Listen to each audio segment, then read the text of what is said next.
Hi folks, I hope you can hear me okay. I'm doing this recording on my cell phone using a headset with a microphone, very basic. Probably much more advanced than my computer at home, because I'm going for a walk now, but it's probably much more advanced than my computer, which I haven't upgraded in the last 11 years. I'm very old school, folks, very old school. I don't even own a smartphone. I'm not ready yet to take the leap in that way. I try and keep it minimal. I'm got great concerns of how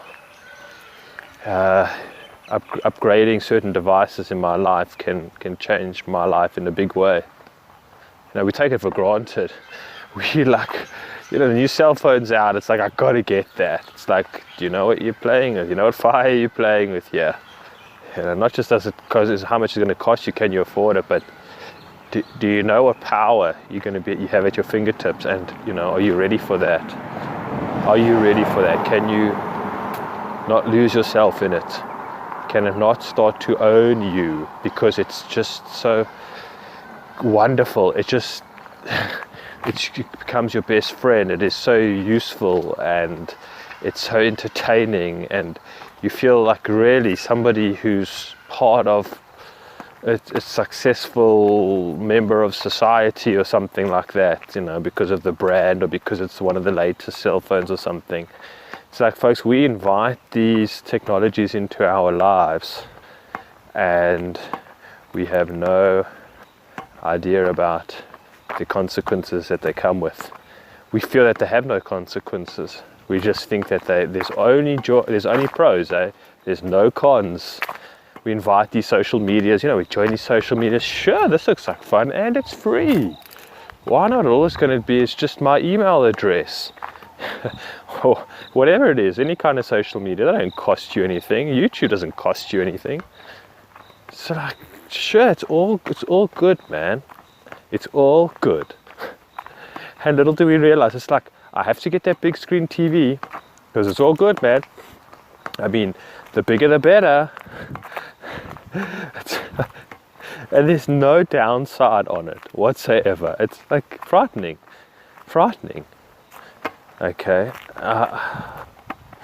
And so we allow these devices into our lives. I just see people getting these faster cars. Getting these cars that can get to 120 kilometers in under 5 seconds. It's like the latest craze here. I think maybe it's been for a while, I don't know. But we don't realize it. Just going back, I don't even know why I'm talking about this, but just going a little bit back into a movie that I watched ages ago. It was called My Dinner with Andre. And there's this gentleman talking to Andre, I can't remember. They had a dinner table in a restaurant, and he's saying to Andre, he said, the biggest mistake, and this is in the 1980s, I think early 1980s in New York City. And he said, and this guy says to Andre, one of the biggest mistakes my wife and I made was that we got an electric blanket over the winter. And he said, because before, it was cold, it was bitterly cold, but we found that if we held each other, we would just be warm enough. And he said, since we got the electric blanket, he says, we don't need each other anymore. We don't need each other for warmth. And he was saying, okay, I'm elaborating a little bit, exaggerating, I'm sure. He's saying how it actually just changed the dynamic of their relationship. So that's just from one side. Okay, so just a bloody electric blanket. Let's talk about a cell phone. Let's talk about an iPad. What it does to people in relationships, whether it be husband or wife, or mother or child, or friends. You see it. You see it. People can't drive without being on their cell phones. How many accidents and deaths, road deaths, are contributed to for people driving and talking on their cell phone or texting or something or other? I think the only warning that you get on the cell phone box, which nobody even bothers reading, is about, firstly, probably about the radiation, the Wi-Fi, whatever it is, and they say you mustn't keep it next to your body, which nobody actually observes. And the other thing is that the speakers the volume mustn't be too loud. You know, and that's probably about it. But like cigarettes, you got warnings on. Alcohol, I mean, they should be putting more on alcohol. There's no question about it. Instead of simply don't drink and drive, or cigarettes, they go the whole 9 yards. I'll tell you exactly what it does to you, to pregnant women, to people around you. You know, in some countries they put pictures on of people's, you know, like lungs that are just blackened, and they pull no punches on that with cigarettes.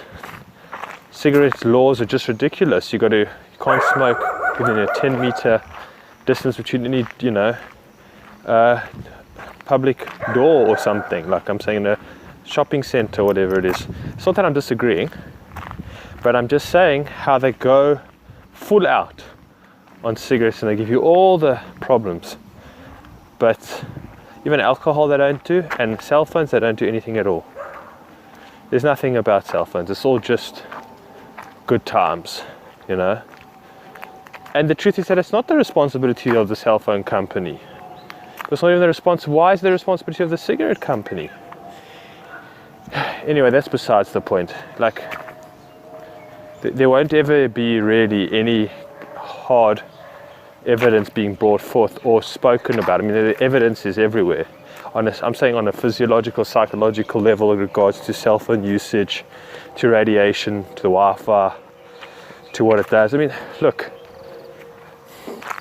what I'm saying is that that's not the advertiser's job. The advertiser is trying to sell cell phones, trying to sell a drug, and it's not going to tell its consumers about the dangers of it. But I don't know, cigarettes and only certain pharmaceutical medication as well. I'll tell you all the side effects, the harrowing side effects that we've all read. We've had to take one of these modern medicines, which do help, but you know, it comes at a bit of a cost. So you read all of that, and anyway, what was I getting at, folks? What was I getting at? I suppose I can jump into what I was saying through what I wanted to talk about, through what I was thinking to say from this introduction.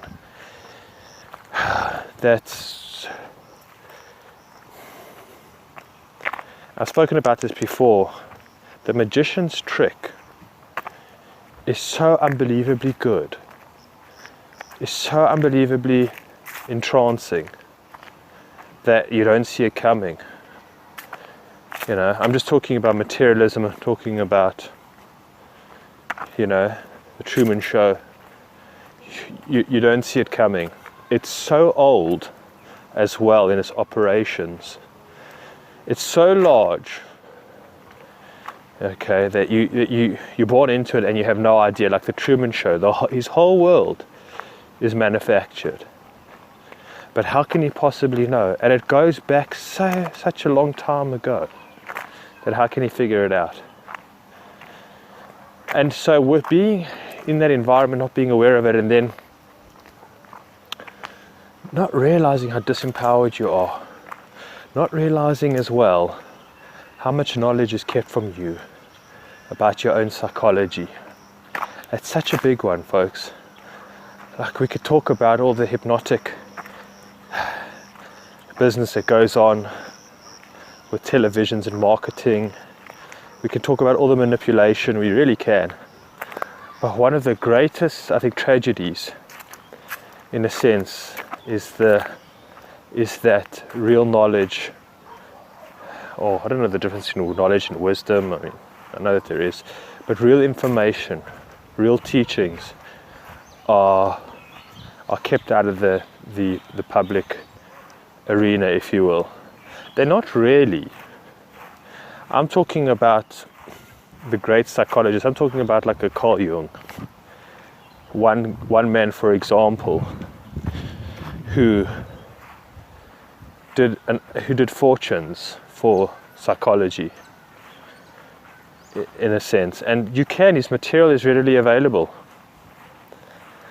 And you can go and get it online. You can buy his books online. But what I'm saying is that we are so inundated and we are oversaturated in such garbage, and also what the New Age movement peddles, that we get so confused, or we just get so overwhelmed. We get so tricked, in other words. Okay, so it's like it's there. You know, I remember in the movie Brave New World, where the free thinker is asking one of the guys at the top of the pyramid, if you will. He's saying, why do you ban books? You know, of like Shakespeare or whatever. He says to him, we don't ban books. He says people can read if they want to. He says they just don't care to. And that's exactly what George Orwell was saying in 1984. You know, that was the argument. George Orwell's idea was that they would ban books of, you know, all type of educational or insightful or psychological, any kind of book that is empowering, that's not part of the sort of dogma of the slave way of life. And he said that they would ban books, and Huxley argued, he said, no, because they won't need to ban books, because they'll just be so overwhelmed and inundated with garbage that they won't even care, you know. And so, but what I'm saying is that one can access these books, but the way the magician has crafted the world in such a unbelievable fashion and way is that they've managed to keep the great minds of previous decades and centuries and currently very much in the shadows, you know, and they've managed to keep sort of ancient wisdoms and knowledge and ways of life also very much hidden. Okay, and I'm sure they've deliberately got rid of a whole lot of other information about how people used to live, you know, about whatever it may be, different kind of mystical school or thoughts or teachings that they've gotten rid of. And then how religions have been tampered with, etc. From east to west. I don't know why people think that the Eastern religion for some reason is as pure as it once was. I don't know why people think that. If all religions have been hijacked and manipulated and rewritten, why wouldn't it be with Indian religions? Anyway, so what I'm saying is that with the magician and all the tricks up the sleeve, it's like, oh, how little the sort of average woman or man on the street or child at school or university has a chance. And like I'm saying now, and just in particular in this context, like even has a chance in regards to understanding their own psyche. That's such a big one, folks. Such a big one. I'm listening to a talk now by Michael Tsarian, or it's a podcast with him and David Whitehead. I think it's number 26 from his website Unslaved. It's a membership video. And he's going deeply into the Carl Jung's work, Jungian psychology.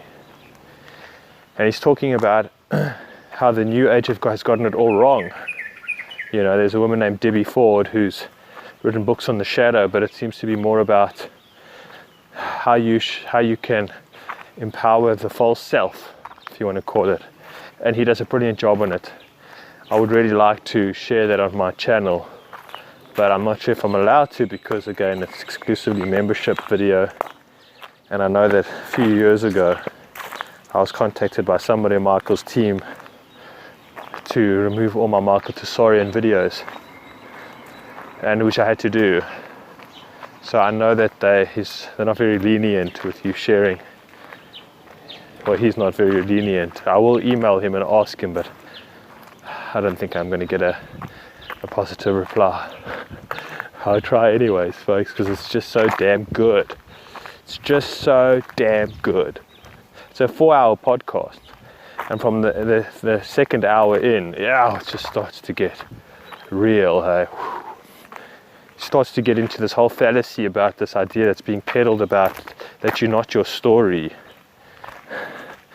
And it's something I've been going on for a while, and I've been trying to tackle, but I haven't been able to really dissect it or understand the problems with it as much as Michael explains. Does an incredible job. And the dangers of not having a story. One thing on the side that he mentions, he said that there's, because he talks about these things from Debbie's books, and it's not just Debbie's books, it seems to be a whole lot of these people's books as well. They preach the same kind, and these are worldwide bestsellers. These aren't small folk. And all of these books, he can, he hasn't gone into all of them. I don't know if he does. I'm sure he doesn't have time to in this podcast, although it's 4 hours. But he talks about how each one of these books talks on the same level, and says there's no such thing as separation. And he was saying, can you not see that that's a collectivism idea? I don't know how to pronounce it.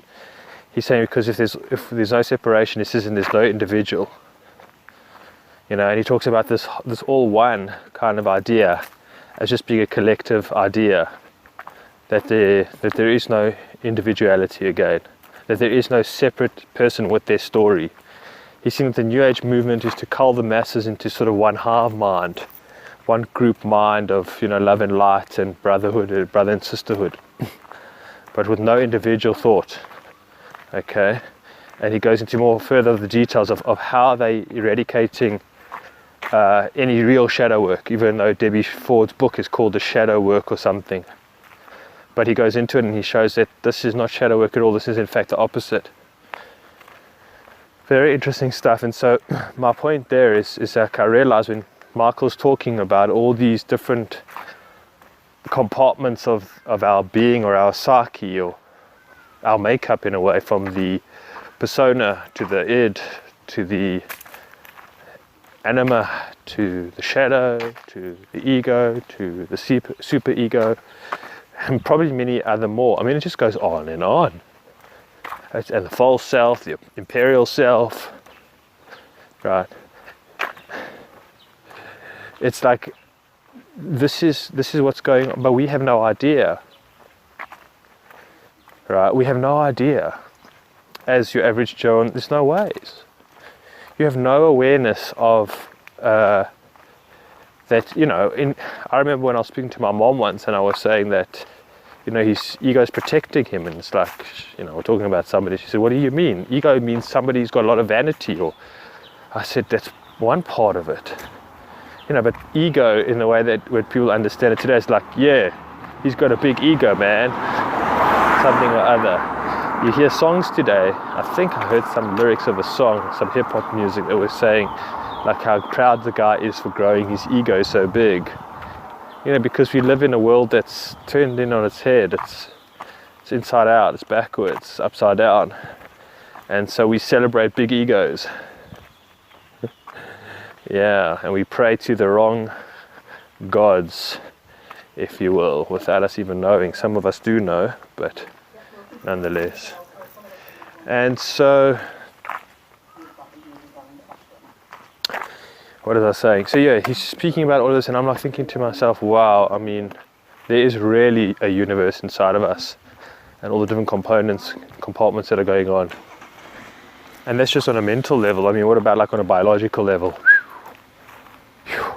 There's just so much happening. There's so much happening, and so for ourselves, it's like, how do we dissect and try and understand which part is the true self, the imperial self, the personality? Where does this come from? My trauma, subconscious, my dreams, whatever it is. What part of me is me? What part of me is not me?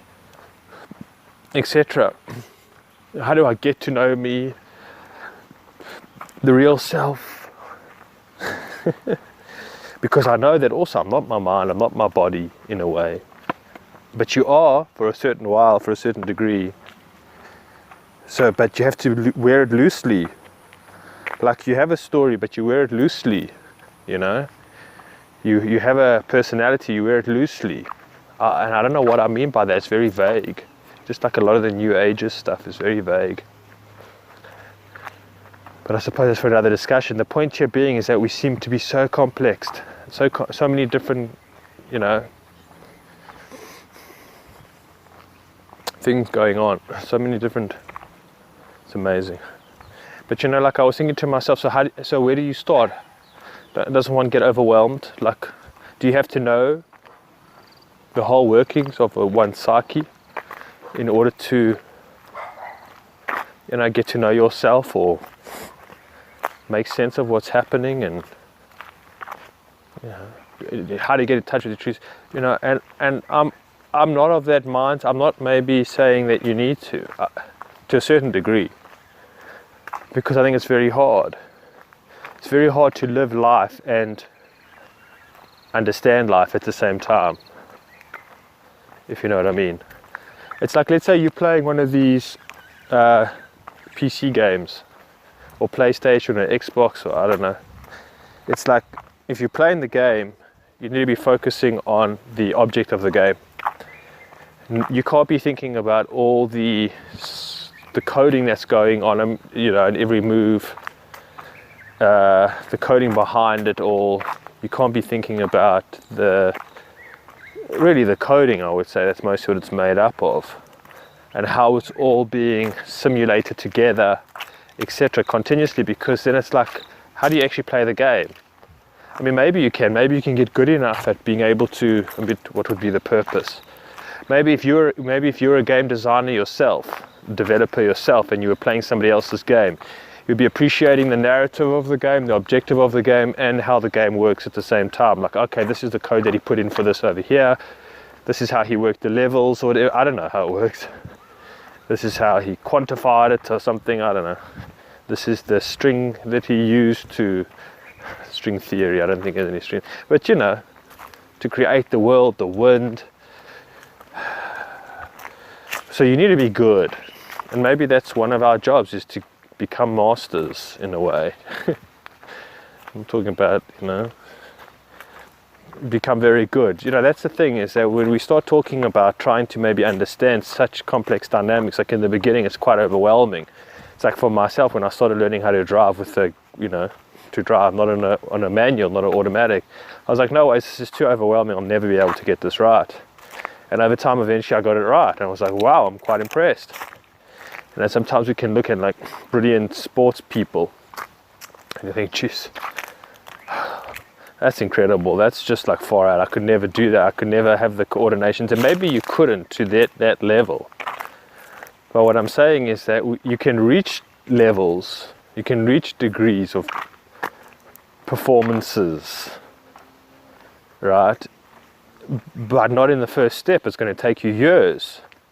You look at some great artists and you say, I can never get there. Not to be like them, but on your own level, to your own standard.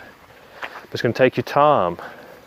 So what I'm saying, on the first glance, when you hear about all of these components going on in the mind, it's very overwhelming. It's like, so how do I observe all of this going on at the same time and live my own life and, you know, do grocery shopping and have meetings with my colleagues or something or other, or, you know, drop my kids off at school and speak to the principal or whatever it is. Like, how do you do it? And having in mind all these mystical or phenomenons that are going on, and especially when you haven't been taught about them, like I said before. Anyways, not to go on too much, but my point is that, like, you don't really need to all the time, I think you can if it's your calling, you know, and you've got the time for it, you've got the energy and the focus for it, and also the passion and interest for it as well. But like, it's like a car, folks. You don't necessarily know how a car works in order to drive it. You don't need to know how your cell phone works in order to use it. You don't even need to know how your computer works to know how to use it. You might not get, you can learn how how it works better. I mean, that's what different professions are. Like if you take a PC, there's some people, the psychology is the software, the operating system. Then the hardware is the biology. So you get doctors that'll only study the biology. That's the GP, the general practitioner. And then you get psychiatrists that will concentrate on the operating system. Well, that's besides the point. So you don't really know how to use your PC. I mean, you don't have to know how it all works. Although you can use your PC, it can be very advanced. You don't have to, yeah. And you can maybe only know the basics, like how to check your email. Yeah. But as soon as your computer, there's a problem with it, or your car breaks down or there's something wrong with your cell phone, you're screwed. You can't do anything about it. You have to take it to somebody else and get it fixed, because they seem to know more about it than you do. And I think that's the purpose of a psychiatrist, not a psychiatrist, a healer, I would say. I'd say he's a healer. That's their purpose, is they're somebody who, or a shaman in a way, or a mystic, that they're able to understand the depths better and look at it and say, look, you didn't put enough oil in your engine, or it's seized, or you haven't changed your spark plugs for a while or something. Or you can go to the computer guys and they'll tell you you've got a virus. Okay, you go to the computer guys and they say, well, you fried your hard drive, or something happened, or your motherboard. And so that's the thing. And so I don't know, I don't quite know what I'm saying in a way, but the point being, I find, is that when I look at my own life, I mean, I realize I've got so much work to do, and it just unfolds and it happens for me, like as it comes along. The different themes, the different things that I feel like I need to be working on seem to come into my life. And I wanted to do a talk on having to see others more so than myself, having to reap what they sow. A friend of mine, somebody told me today about a story of a young guy in his early 20s. He bought, probably his parents bought him this car. One of these cars that can go from 0 to 120k in like under 5 seconds. I think he's like maybe 20, 21, and the car was filled with all these young boys and girls, and they were drinking. And it was late in the early morning on a Sunday, Sunday, late Saturday, Sunday morning, drinking and driving, speeding, of course, and smashed the car and everybody died. I think 5 people. It's like 2 days ago. Well, this is on the Saturday, sorry, today's Monday. What a tragedy. Really, what a tragedy, And here's this guy, it's a bit of a hip-hop dude, right? I'm sure, layering his music, drinking and driving, because here in this country, as I mentioned, you can do that. You're not allowed to, but you'll just bribe the cops if they catch you. But what was his fate going to be, anyways? It was such a high risk. You hear these stories all the time here. You hear these stories, especially on Saturday nights. You hear these young kids, these youngsters, writing themselves off. You hear it all the time. It's like once a weekend, and I'm sure many, and those are the stories that you hear via other people or Facebook or something like that. But I'm sure it's in the hundreds,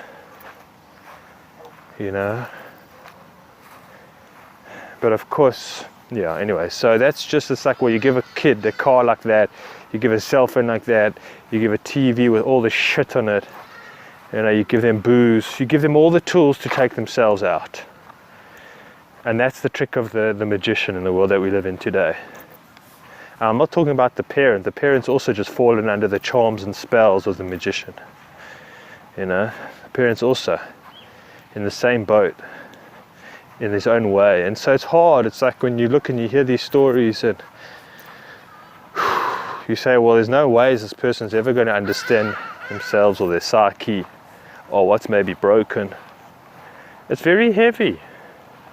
And I think that's what troubles a lot of us, is that we look and we say that they're in so much bloody pain and in so much trouble, and they don't even know it.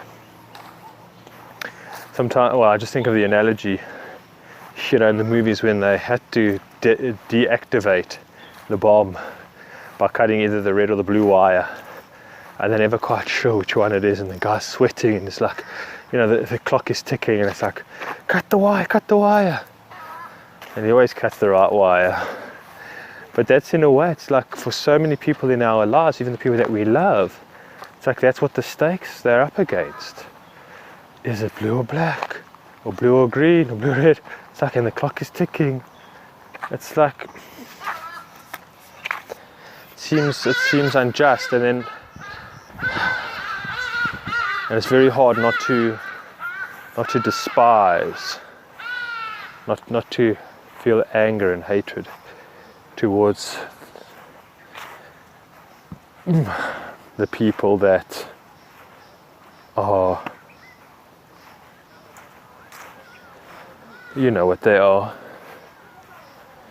And it's hard because, like, again, we have such mixed feelings about them. On the one hand, you can say, look, got to give them the benefit of the doubt, man.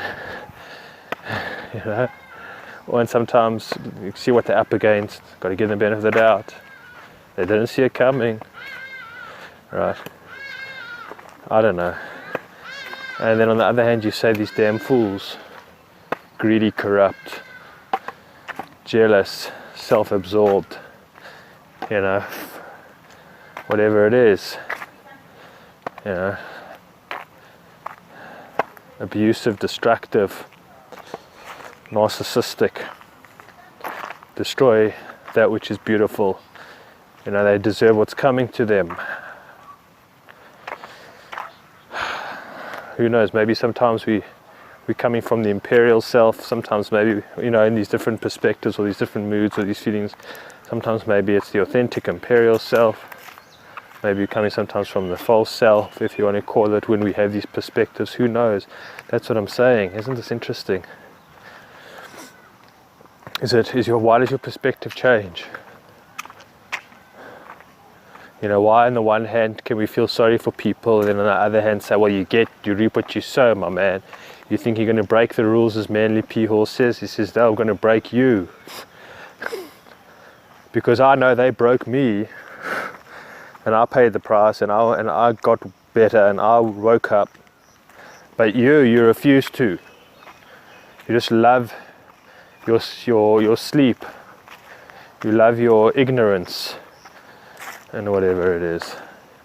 So there's different parts, and again, I don't want to, it's just too much to say, well, is this my imperial self or the false self or my shadow or the ego, or it's just hard. Maybe I'm even hungry and I'm in a mood, or I don't know, maybe somebody I love, my girlfriend, has become more sort of materialistic. She's been bitten by the bug of consumerism and the virus of the matrix or whatever it is, and she's been becoming more infested, so it's like, and I'm losing her to it. So it all depends, folks, it all depends. It all depends. It's complicated, but sometimes I don't think we should be too analytical, that's what I'm saying. Sometimes we should just sit and say, this is how I'm feeling. I think the emotions are so much key, are so much key. They can really lead you, I think, back to the heart. I know that's a vague statement, but I think there's something to it. It can lead you back to the heart. To just know how you're feeling. And I'll end off on this, folks, because I know I can go on for some time. If you don't give me a time limit, I'll just talk. I don't mind. I got a lot to say. I was at the family dinner table the other day. And it was a lunch, actually, not dinner. What's the difference? And this woman was saying that she was reading this book, or this article, I'm not sure what it was, about the practice of gratitude. And she was saying that this woman says, the author of the book writes that every day you've got to think of 100 things that you're grateful for. And the next day, you can't be grateful for the same 100 things that you were grateful for the day before. And this will lead to your happiness. Already then I was like, this will lead to happiness. Alrighty. It sounds like a plan. Sounds like a book for me to buy. And so she, what am I saying? So she says, and like, so I tried the first day, try and be grateful for my eyes, which is pathetic in a way. I'll tell you why. I mean, it's nice, but I'm grateful for my hands, I'm grateful for my feet, I'm grateful for my hair, which is, whatever. I'm grateful for my husband, which is not really. I'm grateful for the food that I eat, which she isn't really, because again, she's got this huge adversity towards food. She's got an eating disorder and whatever it is. And I could probably go on, but you get the point. And she said that, like, maybe on the first day she got to 100, but on the second day she got to maybe 5. And then she said, but you know what? If I had to tell you about the things that I was sad about or ungrateful about or disappointed about, she says I can do 100 easily every day. And I think somebody at the table replied, or her husband replied, saying, well, that's because you're miserable or something. That's, he mocked her. I can't remember exactly what he said. And I wanted to say to her, but there you go. Write down what makes you miserable. Write down what you're ungrateful for. Write down what makes you sad. What hurts you, damn it. Write down what you're disappointed. I mean, come on. That's where it is. Write it down and see all of it and purge that. All of that, bring it out. Don't try and cover that up because I have nice hair and you think because I have nice hair, I have nice fingernails, that's going to cut it.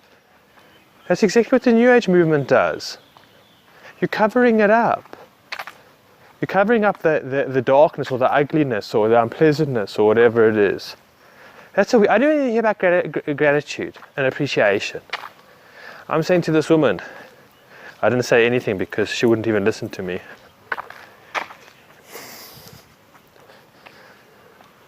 I want to say, yeah, well,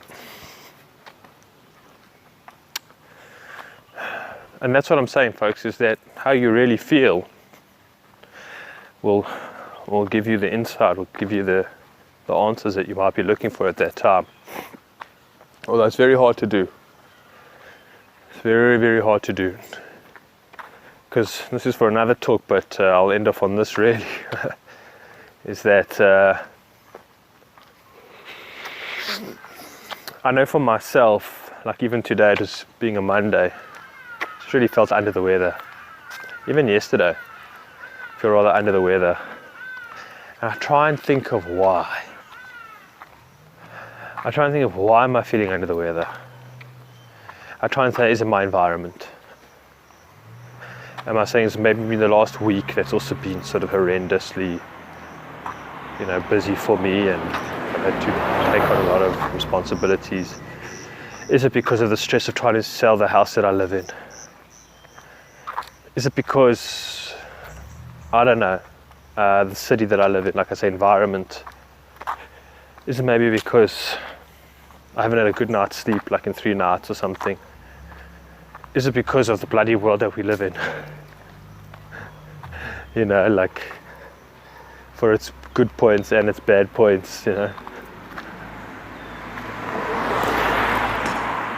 Is it because that I might feel that I don't have immediate people to connect with in a very deep and meaningful way? Is it maybe that I feel that it's very hard for me to get healthy food anywhere, or like organic food anywhere? Or is it all of the above? All of the above? Or is it because maybe some childhood memory or something that I've suppressed. So we complicate it, folks. You know, like with a child sometimes, I don't have children, but I've seen with my nieces and nephews, like they're crying, and boom, they're hungry. Oh, they're crying, damn, they're tired. Oh, they're crying, they want attention. To some degree, you can figure it out. I mean, unless the child's got a cold or a pain or something like that, and they can't really express it or something. So, but they're quite easy to figure out. For myself, I'm under the weather. Well, I don't know. It's one of those days. Like my mama always said, there'll be days like this. You know? Is it the people that don't adhere to the rules of the road? Like now I'm busy walking and there's people that are, you know, driving in their most expensive and luxurious cars that are probably owned by the bank. You know, there comes again that vengefulness, you know, that anger towards people. Like you think you own the road. Is it because I wake up in a Truman Show type of world and I'm coming back? Is it because I don't appreciate enough? Maybe. I'm not saying there isn't room for appreciation and gratitude, folks. I'm not saying that at all. But you've got to be realistic in how you feel. You really got to be. And when these Porsches and Mercedes Benzes drive past me at a screaming, alarming rate, it annoys me.